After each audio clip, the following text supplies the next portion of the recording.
يا رب بالمصطفى بلغ مقاصدنا واغفر لنا ما مضى يا واسع الكرم.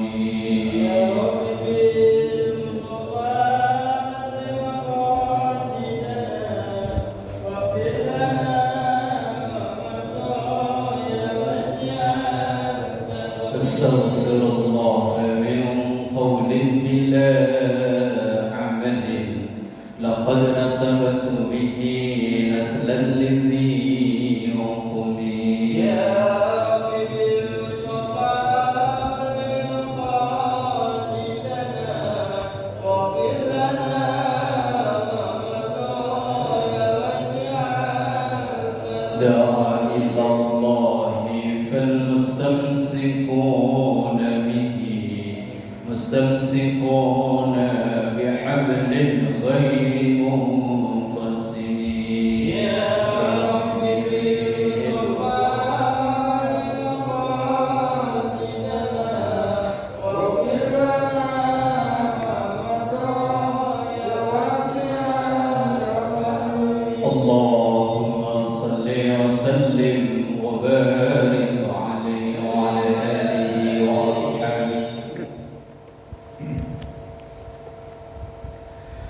Alhamdulillahi wahda, summa salatu wassalamu ala rasulillah Sayyidina wa maulana Muhammad ibn Abdillah wa ala alihi wa ashabihi wa man tabi'a rushdah, amma ba'da. Hadratal ulama wal ulama wa hadratal jamaah, musalla al-muhajirin warahmatullahi yang semoga kita semua diberkahi, diridhoi, dikasih sehat afiat, panjang umur, taat ibadah kepada Allah Subhanahu wa taala. Alhamdulillahirabbil alamin. Mengawali taklim kesempatan malam ini, kita doakan kedua orang tua kita, kalau masih ada semoga selalu sehat afiat, yang telah tiada semoga ditempatkan di raudhah min riyadil jannah. Kita doakan semua guru kita doakan semua orang yang berjasa berbuat baik pada kita, terlebih yang telah memperjuangkan berdirinya Musalla al-Muhajirin ini. Kita doakan anak cucu keturunan kita semoga semua dijadikan saleh salihah, keluarga sakinah mawaddah warahmah, rezeki yang halal dan barakah. Kita doakan yang sakit, mungkin keluarga kita dimanapun berada, atau warga kita yang tinggal di perumahan pilihan ini, atau jamaah Musalla al-Muhajirin ini, kalau ada yang sakit semoga segera diangkat penyakitnya, diberi sehat afiat. Al-hadiniyah wa ila hadratin Nabi Mustafa Muhammadin sallallahu alaihi wasallam. Syahida lahum al-Fatihah. A'udzu billahi minasy syaithanir rajim. Bismillahirrahmanirrahim. Alhamdulillahi rabbil alamin arrahmanir rahim maliki yaumiddin. إياك نعبد وإياك نستعين اهدنا الصراط المستقيم صراط الذين أنعمت عليهم غير المغضوب عليهم ولا الضالين. آمين آمين يا رب العالمين. Jamaah yang dimuliakan Allah, beberapa hari lagi kita akan merayakan hari raya Idul Adha. Al-Muhajirin milih Rebu apa Kamis? Kamis. Ikut pemerintah, tapi wukuf Arafah Rebu loh ya. Ini sebagai informasi aja. Ini setiap kali ada perbedaan begini selalu timbul polemik pro dan kontra. Berbagai macam pendapat dikeluarkan dengan dalilnya masing-masing. Beberapa hari yang lalu ada yang ngirim ke saya, Pak, kenapa pemerintah Indonesia yang di situ ada ulama-ulama NU, Persis, Al-Wasliyah, Nahdlatul Wathon dan lain-lain, kok milihnya menetapkannya tanggal 29 hari Kamis, sementara wukuf di Arafah wukuf Arafah itu hari Selasa di Saudi, kemudian Idul Adha di Saudi hari Rabu, dan itu yang dipilih oleh Majelis Tarjih Muhammadiyah. Saya bilang begini, nah, orang tersebut sambil memperlihatkan video dari Ustadz Felixio. Kemudian ada Ustadz satu lagi yang kurang populer. Di situ ada pernyataan begini. Kalau Idul Fitri berbeda, monggo silahkan. Tapi kalau Idul Adha enggak boleh berbeda. Nah itu yang digarisbawahi, enggak boleh berbeda. Nah itu yang saya tanggapi, takutnya Bapak dan jamaah yang sudah nonton videonya itu kok ini pemerintah Indonesia gimana sih kok enggak mau ikut Saudi, sementara wukuf Arafah itu hari Selasa, puasa Arafah ya harusnya hari Selasa. Lah ini puasa Arafah kok hari Rebo, puasa ya apa? Baik jamaah yang dimuliakan Allah, insya Allah kita ngaji sampai datang waktu Isya membahas tentang seputar ini. Yang pertama tentang perbedaan seperti itu, bagaimana sikap kita. Dalam satu hadis yang diriwayatkan oleh Imam Ibnu Majah, Rasulullah Sallallahu Alaihi Wasallam bersabda, Inna ummati la tajtami'u ala dhalalatin. Sesungguhnya umatku tidak akan bersepakat dalam kesesatan. Gak mungkin terjadi kesepakatan untuk sesat di antara umatku itu. Fa idza ra'aitum ikhtilafan, lanjut hadis tersebut. Fa idza, dan ketika ra'aitum, kalian melihat, menyaksikan, mengalami ikhtilafan, perbedaan. Yang konteks ini ya perbedaan Idul Adha antara Rabu atau Kamis, tanggal 28 atau tanggal 29. Apa perintah Rasulullah kalau terjadi perbedaan? Fa'alaikum, maka hendaknya lah kalian mengikuti bisawadil a'dham, dengan yang mayoritas. Lah ukuran mayoritas itu apa? Apakah mayoritas se-RT? Mayoritas sekelurahan, seperumahan, apa sekecamatan, apa senegara, atau sedunia? Nah itu yang jadi permasalahan. Kalau saudara kita yang berafiliasi, yang ingin bercita-cita menegakkan khilafah, persatuan umat Islam sedunia, maka ia akan menyatakan bahwa harus mengikuti satu keputusan yang diputuskan oleh Saudi. Tetapi saya membaca beberapa keterangan tentang sawadul a'dham yang dianjurkan oleh Rasulullah untuk kita ikuti ketika terjadi perbedaan pendapat.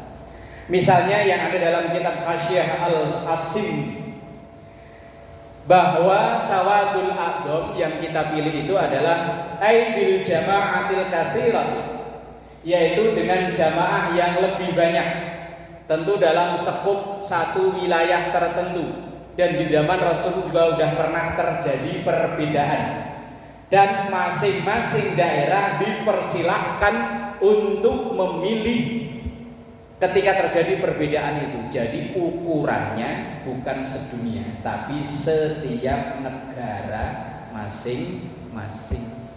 Lah kita orang Indonesia yo ikuti pemerintah Indonesia. Lah wukufnya hari Selasa, tanggal 9 Zulhijjahnya hari Selasa. Lah mosok kita kok hari Rebu? Bukankah puasa Arafah itu mengikuti wukuf Arafah? Nah ini yang jadi alasan mereka kenapa orang yang kadang yang hari ini memilih nanti puasa Arafahnya hari Rebu, kadang langsung diantem begitu agak, oh iya ya, kan puasa Arafahnya itu kan harus mengikuti wukuf Arafah.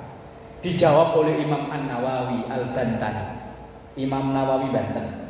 Padahal beliau ini guru besar, seorang ulama besar asli Indonesia, tapi beliau menjadi guru besar di Mekah, sampai wafatnya pun beliau dimakamkan di sana. Beliau mengatakan begini, puasa Arafah itu apakah ada hubungannya dengan wukuf Arafah? Apakah kita puasa Arafah itu karena orang yang sedang melaksanakan ibadah haji sedang wukuf Arafah, atau berbeda? Kalau orang berpuasa Arafah kok ngikuti orang yang wukuf Arafah, maka kita puasa Arafah nanti hari Selasa. Tetapi oleh Imam Nawawi Banten dalam kitab Nihayatul Zain yang biasa kita ngaji fikihnya, cuman kita kan ngajinya baru bab toharoh, belum bab masalah puasa. Apa kata beliau? Puasa Arafah itu wa huwa tasi'un Dzulhijjah. Puasa Arafah itu berdasarkan tanggal 9 Dzulhijjah, bukan berdasarkan wukuf Arafah. Lah kita Indonesia menetapkan 9 Dzulhijjahnya hari apa? Rebu kan? Nah, maka kita puasa Arafahnya hari Rebu. Karena kata Imam Nawawi Banten bahwa puasa Arafah itu dilaksanakan tidak ada hubungannya dengan orang yang wukuf di Arafah. Tetapi puasa Arafah itu karena tanggal 9 Dzulhijjah. Lah kita Indonesia ditetapkan oleh pemerintah yang di situ ada NU, ada macam-macam menetapkan bahwa wukuf tanggal 9 Dzulhijjah itu hari Rebu. Sementara Saudi menetapkan tanggal 9 Dzulhijjah itu hari Selasa. Maka wukuf Arafah dan puasa Arafah itu sesuatu yang berbeda walaupun namanya sama. Jadi kalau misal ada teman kita, keluarga kita, tetangga kita yang nanti dia Idul Adha-nya hari Rebu. Begitu dia udah pulang sholat Id, nah kita lagi puasa Arafah nih. Karena tanggal 9-nya kan hari Rebu. Kemudian lupa kok puasa? Saudi udah lebaran, mosok puasa? Kan puasa di hari lebaran itu hukumnya haram. Karena puasa yang diharamkan dalam setahun itu kan 5. Idul Fitri, Idul Adha, Tasyrik 11, 12, 13. Lah misalnya mereka hari Rebu itu udah hari raya Idul Adha, mosok puasa? Jawaban kita, saya puasa Arafah tanggal 9 Dzulhijjah bukan karena wukuf Arafah. Karena saya orang Indonesia yang tinggal di Indonesia, maka mengikuti pemerintah Indonesia. Lain kalau kita orang Indonesia cuman saat ini kok tinggal di Saudi, mengikuti pemerintah Saudi. Jadi tapi ini bukan keharusan. Misalnya ada jamaah enggak, saya tetap hari rayanya hari Rebu, udah monggo. Siapa tahu udah pengen motong sapi duluan ya. Makan 2 kali. Malah katanya kemarin kan beredar, ada hikmahnya itu Muhammadiyah menetapkan puasa Idul Adha-nya hari Rebu, liburnya agak lamaan. Bener Pak Ji? Ya Rebu libur ya, Kamis libur, Jumat kan hari Fitnas ya. Pak Ketua ya. Hari kecepet nasional, sekalian libur lah. Kan lumayan ya. Rebu, Kamis, Jumat, Sabtu, Ahad, 5 hari. Pulang ke Lampung cukup pulang pergi ya. Tinggal ngitung ongkosnya aja. Makanya ada ungkapan ikhtilafu ummati rahmatun. Perbedaan pendapat di antara umatku itu aslinya ada sisi enaknya ini. Tadi makan 2 kali. Makan 2 kali. Ada sisi enaknya, liburnya agak panjangan ya kan. Misalnya kita ngambil Idul Adha-nya Kamis, Rebu libur bisa siap-siap ngangon sapi dulu ya. Kalau liburnya enggak, seandainya Muhammadiyah tetap ngikut Kamis semua, Rebu masih pada kerja. Repot. Ada hikmahnya, perbedaan itu ada hikmahnya. Tinggal kita yang menyikapinya. Bismillahirrahmanirrahim. Kemudian dalam satu hadis Rasulullah Sallallahu Alaihi Wasallam, kenapa kita berpuasa itu mengikuti setempat? Dalam riwayat At-Tirmidzi, as-saumu yauma tasumuna. Kita berpuasa karena mayoritas orang-orang di sekitar kita itu berpuasa. Lah Indonesia menetapkannya Arafahnya Rebu, ya kita Rebu. Wal fitru, dan berbuka puasa alias tidak berpuasa, yauma tuftirun, di hari-hari orang yang tidak berpuasa. Idul Adha-nya Kamis, kita ngikuti Kamis. Wal Adha, dan memotong hewan kurban udhiyah yauma tudhun, yaitu di di hari orang-orang memotong hewan kurban. Ini yang jadi patokan kenapa kita mengikuti mayoritas yang ada di sekitar kita. Di hadis yang awal tadi yang diriwayatkan oleh Imam Ibnu Majah bahwa fa idza ra'aitum ikhtilafan fa 'alaikum bis-sawadil aqdam. Kalau terjadi perbedaan, maka yang kita ikuti adalah yang mayoritas. Nah, kita kebetulan lahir di Indonesia dan saat ini juga masih tinggal di Indonesia. Yo, mayoritasnya di Indonesia apa? Tapi tetap kita jangan merendahkan kebenaran yang dipilih oleh orang lain. Kebenaran yang kita yakini kan hari rayanya Kamis. Cuman mereka yang milih Rebo juga kebenaran menurut dia. Jadi kebenaran itu kadang ya relatif. Baik, itu poin pertama yaitu tentang puasa Arafah dan Idul Adha seandainya terjadi perbedaan. Kemudian tentang sholat Idul Adha. Ini termasuk sholat idola mayoritas umat Islam ya. Dalam setahun itu 2 sholat yang diidolakan, Idul Fitri dan Idul Adha. Makanya bercandaannya orang Priok katanya sholat nungguin Bang Dul, Idul Fitri sama Idul Adha. Kadang itu Pak, bawa alam kalau di sini. Yang jamaah subuh bapak-bapak wiridan belum kelar, itu udah banyak anak-anak kecil bawa sajadah pada digelar di belakang. Saya tanya, Neng, udah mau sholat Id? Disuruh mama sono. Kalau nggak tahu kamu di sini enggak ya? Iya, sholat yang subuh aja belum kelar, itu udah banyak anak-anak kecil disuruh sama maknya bawa sajadahnya saking semangatnya pengen sholat Id. Orang nggak sholat subuh itu nggak nyesel, tapi nggak sholat Id. Saya tuh pernah diomelin orang, entah tahun berapa lupa. Gara-gara saya itu ditugaskan ketua masjid untuk nyari khotib untuk Idul Fitri. Wallahu a'lam bishawab, apa alasannya khotibnya nggak datang. Akhirnya yang naik ya wis sebisa-bisanya, pokoknya yang penting jadi sholat, jadi khutbah. Begitu saya masih khutbah itu HP bunyi terus, durut, ini apa? Begitu saya buka, waduh, ketua masjid nelpon kok sampai 10 kali lebih. Begitu saya pulang, wah langsung disidang. Pak Ustadz gimana sih? Khotibnya nggak datang. Waduh. Lah ada satu bapak-bapak itu begini, Pak Ustadz, giliran saya mau sholat, imamnya nggak datang. Nah, kebetulan itu saat itu Idul Fitrinya hari Jumat Pak. Gini Bang, gitu. Nanti kan masih ada sholat lagi, sholat Jumat. Wah enggak, kapok saya. Loh, sampai sekarang belum sholat lagi Pak. Ya, termasuk kesalahan saya. Lah yang nggak sholat Id kayaknya nyesalnya seumur hidup, nggak sholat Jumat kok yo biasa-biasa aja. Dan saya tanya ke cucunya, kalau cucunya itu rajin ngaji, saya tanya, Mbak lu ngaji nggak?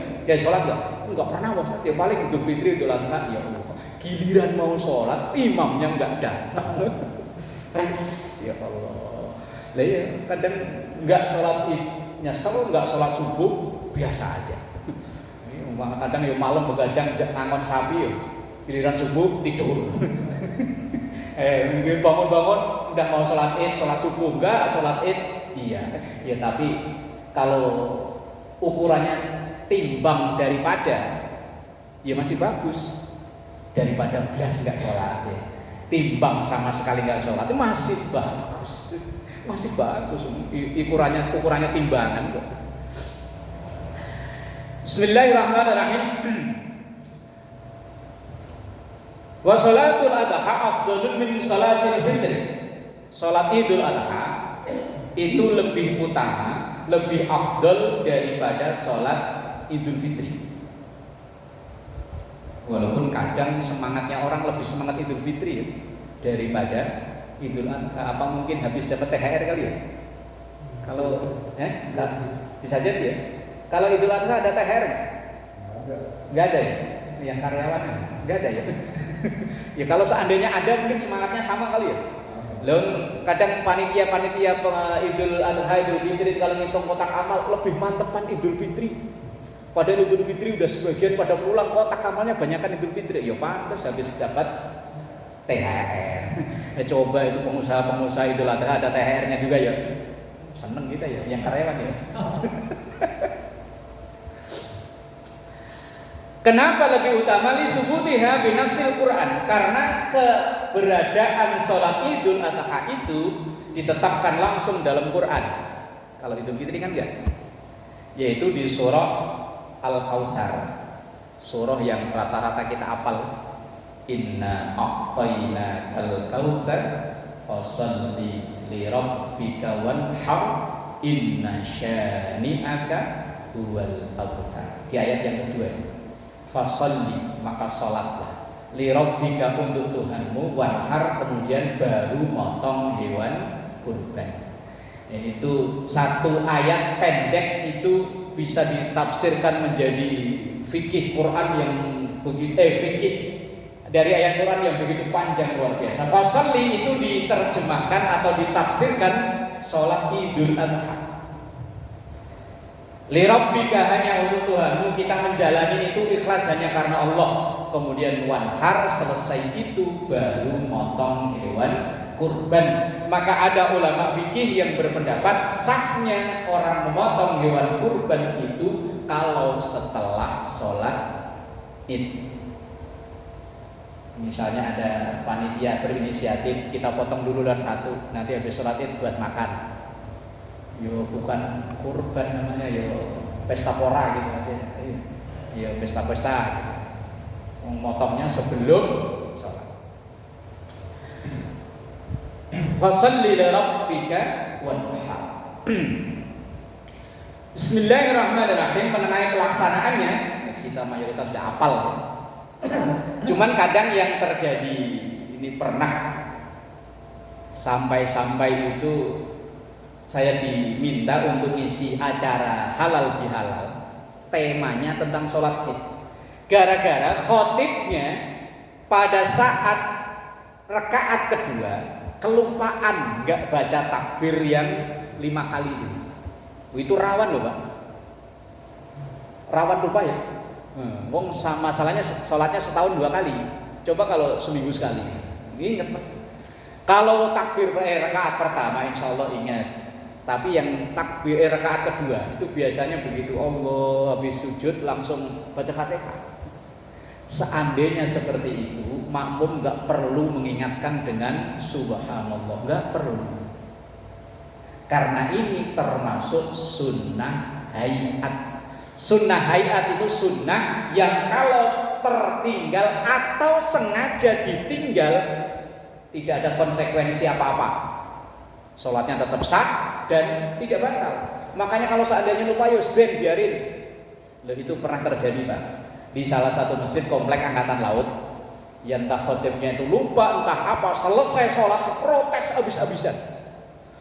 Ustadznya itu menjelaskan dengan sedetil-detilnya dengan kitab ini tetap gak percaya. Pokoknya ini gak sah. Repotnya, makanya Imam Syafi'i itu dalam satu makalahnya, beliau siap berdebat dengan 1000 orang alim, tapi beliau nggak sanggup berdebat dengan 1 orang bodoh. Karena orang bodoh itu pokoknya, asal udah pokoknya, angel. Lah kalau orang alim kan orang pinter kan begini lah Pak, dalam kitab ini, ayo kita kaji bersama gitu kan. Lah kalau orang bodoh, pokoknya nggak bisa. Ini nggak sah ini sholat ini. Begitu acara halal bihalal saya undang. Biasanya kalau tema halal bihalal itu kan ya silaturahim, saling memaafkan. Nah ini temanya kok tentang sholat Id. Ya, seumur-umur hidup saya jadi ustadz ya baru itu. Begitu saya jelaskan sholat Id itu begini bahwa takbir rakaat pertama takbir 7 kali, rakaat kedua takbir 5 kali, itu hukumnya sunnah hayat. Sunnah yang kalau ditinggal berarti kan sengaja kan? Atau tertinggal berarti nggak sengaja. Enggak masalah apa-apa. Yo mereka diem. Ketika saya buka sesi tanya jawab, yo enggak nanya. Begitu saya pulang di parkiran, yo dicegat lagi. Ustaz, iya sih, cuman kan kurang lengkap. Ini kan sholat cuman setahun 2 kali, mosok sih kurang. Pak, ini sunnah loh Pak.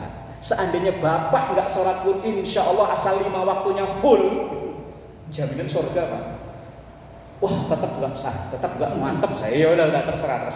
Kalau udah pokoknya wis sangel kalau pokoknya. Kalau orang berdebat kok orang diskusi kok bilang pokoknya wis mending kita udah nyalain udut aja langsung rokok selesai. Orang diskusi kok pokoknya wis angel. Makanya makolahnya Imam Syafi'i itu saya pikir-pikir iya benar juga. Kalau kita sesama orang ngerti kan diskusi namanya. Nah kalau begitu kan wis apa namanya. Nah ini sunnah yang kalau tertinggal atau ditinggal nggak ngaruh. Seandainya kita jadi makmum kok umpama besok kok khotibnya lupa, yowes biarin, nggak masalah. Lah ketika khutbah khutbah pertama baca 9, khutbah kedua baca 7, seandainya nggak, ya ora apa-apa. Wong seandainya nggak khutbah pun nggak apa-apa. Cuman kok ya nggak umum ya. Sesuatu yang nggak umum itu akan bikin masalah baru malah. Misalnya nih ya, Assalamualaikum sallallahu alaihi Muhammad salaman, udah pengen motong sapi, bumbu mama udah siap ya. Wis apa-apa. Tapi ya tadi sesuatu yang tidak umum akan timbul masalah baru. Dan hukumnya berjamaahnya pun itu sunnah. Seandainya kita melaksanakan sendiri boleh. Udah pernah belum sholat id sendirian? Belum ya? Kalau saya udah pernah sekali. Itu pun gara-gara habis kecelakaan. Tahun 2005 bulan Agustus itu saya kecelakaan. Kebetulan itu saya kecelakaannya malam takbir. Habis kecelakaan nggak bisa jalan, ya wes sholat sendirian di rumah, orang-orang pada sholat. Tapi nggak perlu khutbah kan? Lah masa sholat sendirian khutbahin siapa? Hukumnya sunnah. Berjamaahnya itu hukumnya sunnah. Nah ini yang perlu disampaikan bahwa membaca takbir itu bukan kewajiban, bukan rukun. Nah di dalam kitab Nihayatuz Zain ini ada beberapa keterangan. Wa ayyakula qablaha fi Idul Fitri wal aula ayyakuna tamran witra wa ayyamsaka lil aqli fil adha. Kalau sebelum sholat Idul Fitri, ini bukan kewajiban loh, sebaiknya makan dulu. Kalau di sini keterangan ayyakuna tamron witron. Kalau mengikuti sunnah ya tamar itu kurma. Kalau kita sekarang nyari kurma udah gampang. Ya kalau nggak ada kurma ya bolu, singkong, jagung, wis apa ae. Disunnahkan sebelum sholat Idul Fitri ada makanan yang masuk, entah walaupun hanya sepotong apalah pokoknya. Wa ayyam saka 'anil aqli fil adha. Dan kalau sholat Idul Adha sebaiknya tidak sarapan dulu. Tapi kalau lemes ya sarapan lah ya. Masa mau jadi khotib, mau jadi Bilal ya. Mau jadi Bilal kata Pak Ustadz katanya jangan makan dulu. Lemes nanti Bilal malah nggak dapat berdiri repot. Wong ini sebaiknya kalau memang tidak ada kepentingan apa-apa, nggak ada uzur apa-apa, kalau Idul Fitri sebelum berangkat lebih baik sarapan dulu, kalau Idul Adha lebih baik tidak. Itu lebih baik loh. Nanti dipahami harus. Ini kadang kita itu ada sesuatu yang itu sebaiknya kadang dimaknai harus. Ini kan repot. Harus menempatkan sesuatu pada aslinya. Kalau memang itu wajib ya katakan wajib, kalau sunnah ya katakan sunnah, kalau mubah ya katakan mubah. Lah kalau ini sebaiknya. Wa yustahabbu izalatu sya'ri wal dhafri war raihil al karihati. Wa yustahabbu dan disunnahkan. Sunnah. Izalatu sya'ri, cukur rambut. Wal dhufri dan potong kuku.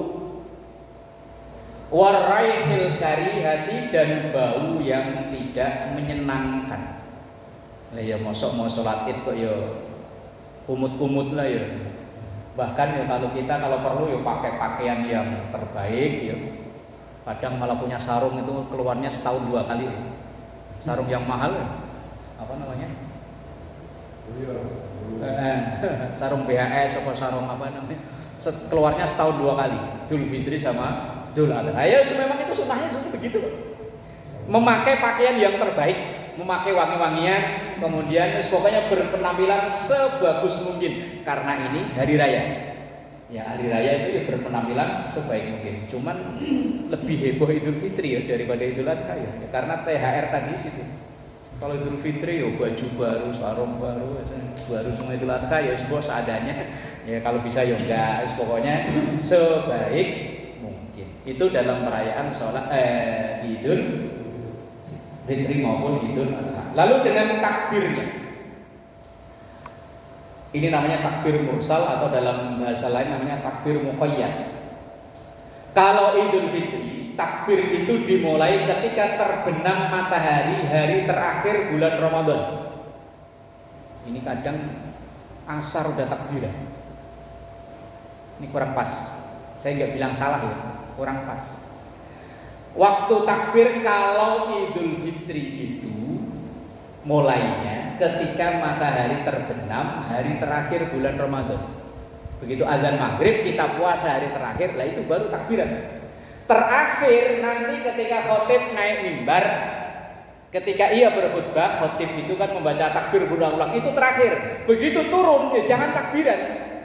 Ini pernah kasus loh. Begitu turun takbiran. Itu tempat saya sendiri. Ya gitu Pak, semangat ibadahnya bagus tapi enggak didukung dengan pengetahuan. Orang-orang pada pulang pada apa itu silaturahim keliling dia takbiran. Ya saya pulang kampung nggak tahu Pak, saya dapat laporan. Kadang gitu orang ibadahnya bagus Pak, bagus ibadahnya. Tapi ya itu ilmu pengetahuannya enggak mendukung. Jadi ya tadi. Lah berbeda dengan Idul Adha. Kalau Idul Adha dalam satu riwayat, dalam satu makalah mengatakan takbirnya itu mulai dari pagi Arafah. Tapi satu pendapat loh ya, pendapat itu kan nanti berbeda. Makanya fikih itu selalu koma. Saya bilang dari dulu fikih itu selalu koma. Mulai hari Arafah begitu pagi udah boleh kumandangkan takbir, berarti hari Rebunya. Cuma kalau di kita nggak umum Pak. Nanti takutnya Pak Swasto habis sholat subuh takbiran dikirain hari raya Rebu. Orang-orang pada datang, loh Pak Wasto udah takbiran, ayo sholat Id. Loh, salah paham. Itu takbirnya bukan takbir karena sholat Id tadi. Tapi dalam pendapat lain tetap dimulainya adalah ketika matahari terbenam di hari itu. Berakhirnya hari tasyrik, ketika hari terakhir tasyrik habis sholat asar atau ketika masuk waktu maghrib. Berarti misalnya kita nanti memilihnya hari Kamis, berarti kan tasyriknya Jumat, Sabtu, Ahad. Berarti asar hari Ahad itu terakhir kita takbiran, dan itu menandakan waktu terakhir dibolehkannya menyembelih hewan kurban. Jadi biar gak bareng-bareng gitu ya. Sembelihlah hari Sabtu. Orang-orang udah pada habis, kita baru nyembelih. Seandainya, bahkan dulu anak-anak remaja, kalau anak-anak remaja di saya dulu kan pada tabungan. Saya ajarin kalau mau beli kambing, jangan hari begini, mahal. Belinya itu kalau habis sholat Id selang sehari, murah itu. Daripada dia dipulangin ke kampung, mending dijual selaku-lakunya. Lumayan buat tambah-tambahan. Misalnya biasanya, ini kedengeran tukang kambing diomelin gitu ya. Kan biasanya umpama kambing dijual 4 juta, itu kan paling modalnya 2,5 Pak. Saya dulu pernah ngalami jualan kambing tahun 2009, 2010 sampai lahir anak saya itu saya pernah ngambil untungnya ya lumayan Pak. Misalnya harga 2,5, 2 juta, ngambil kita 2,5 juta, kita jual 4 juta. Kalau nanti kita belinya, nanti kembali modal 2,5 juta. Ntar takutnya belinya pada hari itu lagi. Ya terserah kali ya. Semakin banyak yang kita keluarkan kan pahalanya lebih besar. Kalau dalam kaidah fikih kan as-sawab ala qadri ta'ab. Pahala itu disesuaikan dengan tingkat kesulitan kita memperolehnya. Semakin besar kita keluarkan, insyaallah semakin besar pula. Ma aksara fi'la aksara qawla. Apa yang lebih banyak kita keluarkan, insyaallah ya nilainya lebih besar. Itu takbirnya. Dan itu disunnahkan setiap selesai sholat, walaupun sholat sendirian. Wiridan kita yang biasanya astagfirullahaladzim diganti dengan takbiran. Takbiran orang Kristen ada pada pinter ya. Orang Kristen pada pinter takbiran. Masa kita nggak bisa? Wiridan kita yang biasanya astagfirullahaladzim alladzi la ilaha illa huwal hayyul qayyum dan seterusnya, ketika mulai dari hari raya itu sampai hari tasyrik, kita wiridnya ganti dengan takbir. Nah setelah takbir ya monggo terserah mau ditambah ya dengan wirid-wirid yang telah biasa kita lakukan ya silahkan. Itu sholat Idul Adha dan takbirnya. Kemudian terakhir, poin terakhir, kurban. Tentang kurban. Nih pertanyaan tiap tahun itu selalu, kalau belum akikah boleh nggak kurban? Selalu ada pertanyaan. Padahal ya, tiap tahun dijawab, tiap tahun nanya lagi. Ya itulah kita. Kurban dan akikah itu dua ibadah yang berbeda. Seperti puasa Arafah dan wukuf Arafah tadi itu. Kalau tadi walaupun sama-sama Arafah, tapi beda. Lah ini walaupun sama-sama nyembelih kambing umpama, tapi beda. Gak ada hubungannya apa-apa.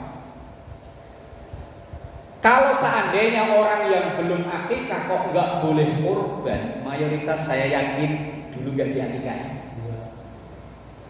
Iya. Lagi diakikahin nggak? Yakin rata-rata nggak diakikahin ya. Jangankan untuk akikah ya, buat makan aja pot-potan akikah. Cari kambingnya susah. Sayang, sekiliran punya kambing ini dijual buat makan ya.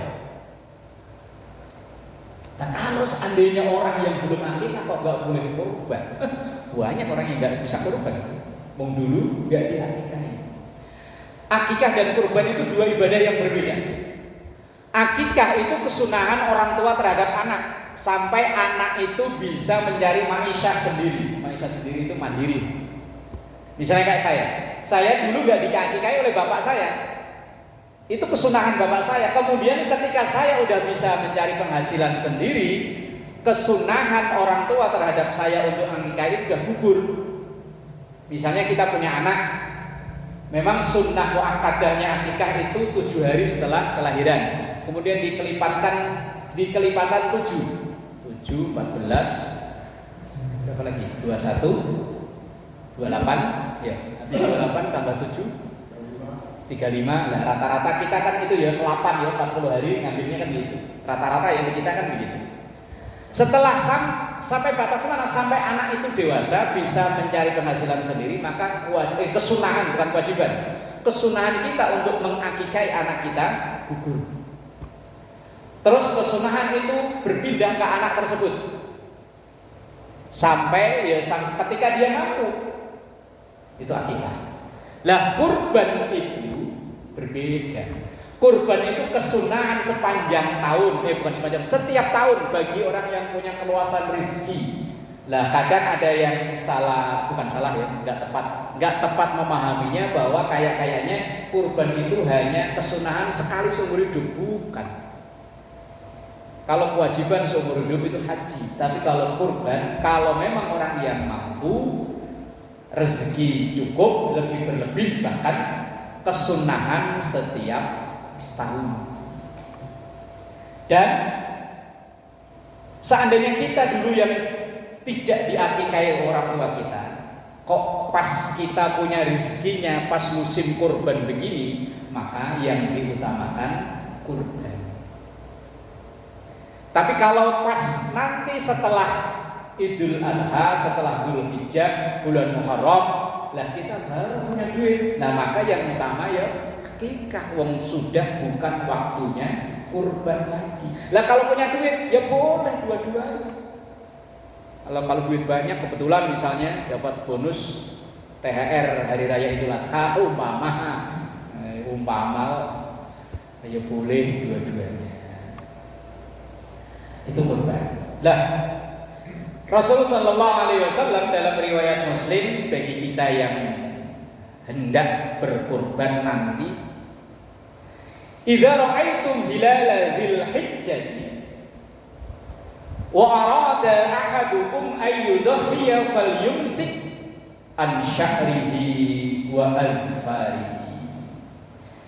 Idza ra'aitum hilala dzil hijjah, ketika kita mengetahui masuk tanggal Dzulhijjah.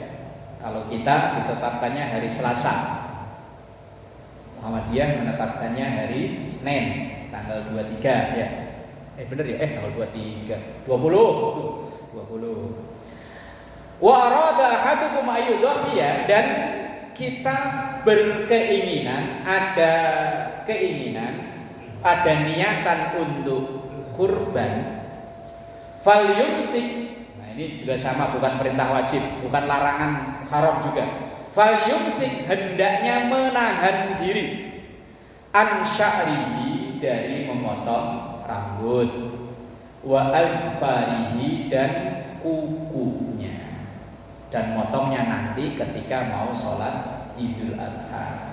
Dalam riwayat lain ketika kurbannya setelah disembelih. Jadi mulai dari tanggal 1 sampai tanggal penyembelihan hewan kurban itu, nah hendaknya, ini bukan larangan ya. Kalau larangan itu kan jangan. Ini hendaknya menahan diri, enggak motong rambut dan enggak motong kuku. Tapi kalau darurat, misalnya kadang kan kuku yang panjang kena apa gitu, apa namanya? Kalau orang Jawa mesunggar, kalau orang sini apa namanya ya? Kuku kita yang kelopek itu loh, kalau nggak dipotong malah sakit loh. Harus potong aja, wong ini bukan haram, hanya sebaiknya tidak memotong rambut dan juga tidak memotong kuku. Lah kemudian yang selalu terjadi polemik, boleh nggak panitia jual kulit, pala, apa lagi? Yang biasa dijual apa? Kaki, jeroan, boleh nggak dijual? Kulit, pala, yes pokoknya itulah jeroan. Kalau masuk jeroan dijual, memang laku. Biasanya pala nggak boleh dia, biasanya. Ini tiap tahun selalu terjadi polemik. Memang banyak keterangan tidak boleh menjual, tapi yang tidak boleh menjual itu orang yang berkurban. Misalnya saya mau kurban nih, taruh sapi di sini, palanya sini, mau saya jual. Nah itu ya kok boleh. Kita naruh kambing, palanya sini, sama buntut-buntutnya sini, saya mau jual, itu yang tidak boleh. Nah kalau panitia yang jual gimana? Biasanya kita gimana biasanya? Jual ya? Oh iya biasanya. Katanya nggak boleh, gimana? Memang ada salah satu masjid yang memang saklek ya. Saklek itu apa sih? Sampai kulit-kulitnya itu di cacak-cacak. Lah kalau kulit sapi masih mending ya. Lah kulit wedhus sih. Kulit kambing. Jeroannya itu sampai ya dibersihin. Karena enggak memahaminya begini loh. Menstatuskan panitia itu kan bukan orang yang berkurban. Kita ini adalah orang yang membantu orang yang berkurban. Dan memang yang terbaik adalah orang yang berkurban itu, karena dia kan statusnya nitip. Lah, kita print di Alfamart aja 2.000 ya. Mosok kita nitip sapi, nitip kambing, Pak ini kurban saya nitip, tolong dipotongin. Tapi juga ngomong gitu ya. Asal saya kurban satu gitu ya. Aslinya ya harusnya ada akad ya. ini tolong dipotongin, ini apa namanya diberesin, dibagiin. Nah ini uang ongkosnya. Lah ini kadang yang kurban juga menang. Wah saya kan udah kurban, masa masih diminta yang pas loh. Kurban itu kesunahannya dipotong sendiri, diurus sendiri, dibagiin sendiri. Lah ini kita nyuruh orang, lo masuk orang nyuruh orang kok nggak ada pengertiannya sama sekali. Lo ini lo. Lah kadang panitianya nanti kalau digituin orang nggak mau kurban, hah? Si malah kamai mana ya? Coba tanya. Monggo. Itu masalah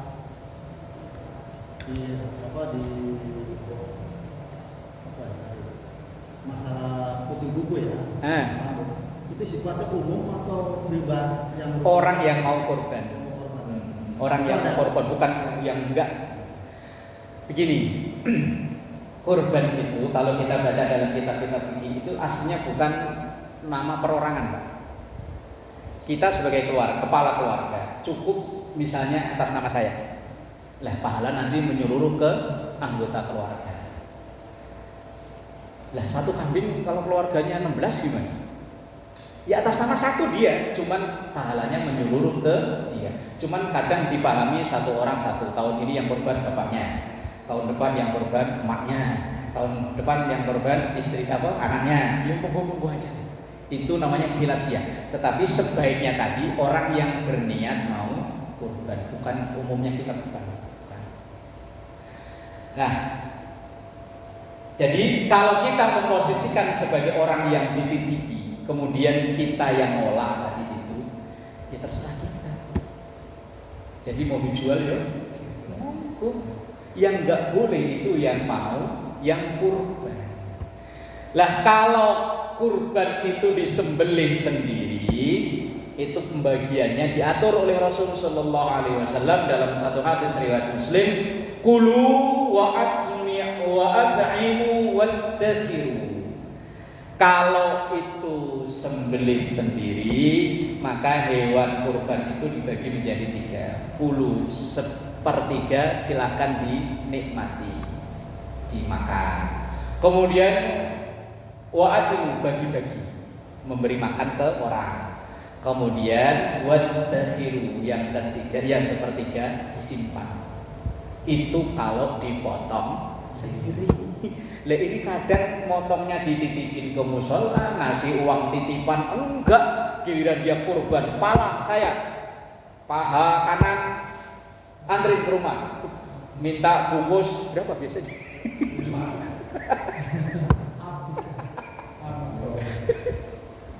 Ya Allah, ya boleh-boleh aja, asal tidak di jumlah total itu enggak lebih dari sepertiga. Dan saya pernah nolak, ada, mohon maaf ya kalau dari salah satu partai, enggak sebut namanya lah, pokoknya partai aja. Ya dia memang pakai atribut partai, dia mengatasnamakan partai. Pak, saya mau menyerahkan korban sapi, alhamdulillah. Tapi nanti saya mohon ini. Lah, ini malah uang potong doang. Silakan Pak bawa ke masjid lain. Cuman kerepotin kita aja ya. Membayar tukang potong berapa, membayar tukang jagal berapa, ini minta ini. Lah, tinggal tulang doang. Dan ketika orang yang memotong itu sendiri ya tadi dibagi 3. Tapi kalau nitip ya tahu diri wong kita namanya nitip. Kadang ini repot ini. Dan doa yang diajarkan atau doa yang dibaca oleh Rasul Sallallahu Alaihi Wasallam ketika beliau menyembelih hewan kurban.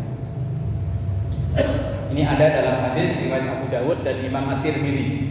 Ketika beliau menyembelih hewan kurban, yang dibaca oleh beliau Bismillahirrahmanirrahim, wallahu akbar.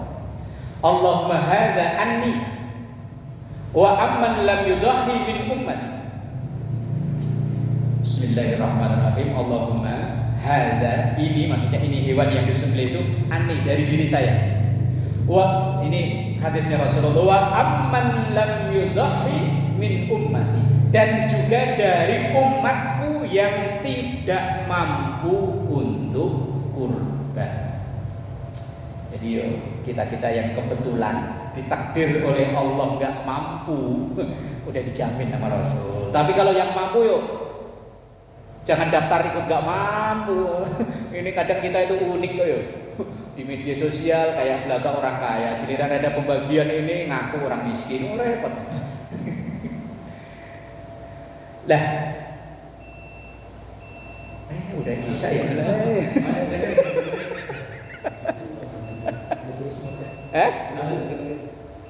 Gak usah didengerin. Oh, udah bisa kok. Jadi intinya sih begitu. Jadi ketika kurban, ya yang panitia serah-serah. Wong panitia yang sering jadi polemik itu masalah jual kulit. Yang dilarang itu orang yang berkurban. Kalau kita ini panitia, kalau apalagi kita yang menerima. Kita yang menerima itu udah daging punya kita, jadi mau diapain ya terserah. Non-muslim, iya yang seharusnya begitu. Pak, ini kurban saya, ya udah saya terima, saya sebagai penerima. Lah kalau diterima udah terima, kita kan suka-suka kita ya. Ini mau kita masak, mau kita apa suka-suka kita ya.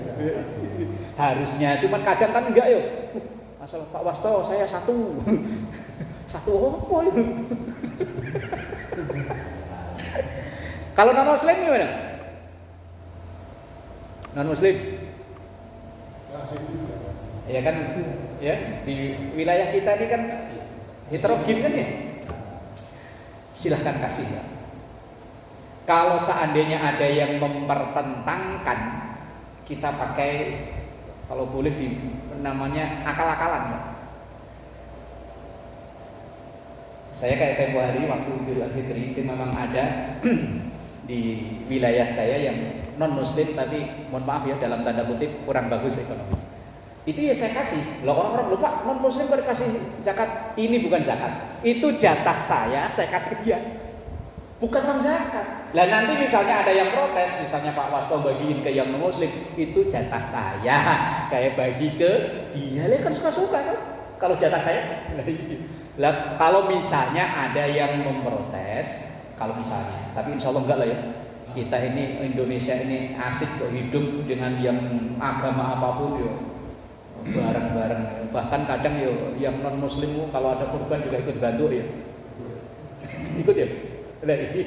Masuk ikut bantu dia keluar tenaga. Kalau memang ada yang mempersoalkan, itu yang diterima dia itu jatah saya. Nah, itu aja beres. Wallahu a'lam bishawab. Al-Fatihah.